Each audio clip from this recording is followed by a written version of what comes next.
Si Josh Giddey ay isang 6'8" point guard shooting guard mula Australia na kilala sa kanyang playmaking skills, basketball IQ, at pagiging versatile.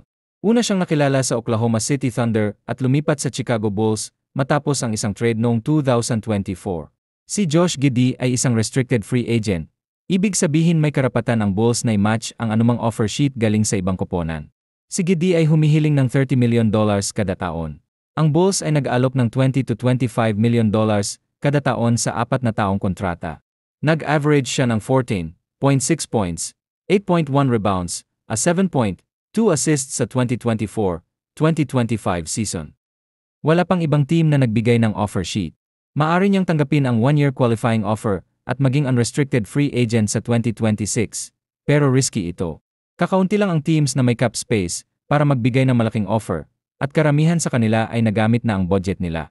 Sa ngayon, ang tanging kagipilian ni Josh Giddey ay manatili sa Bulls, maliban na lang kung magkaroon ng sign and trade deal.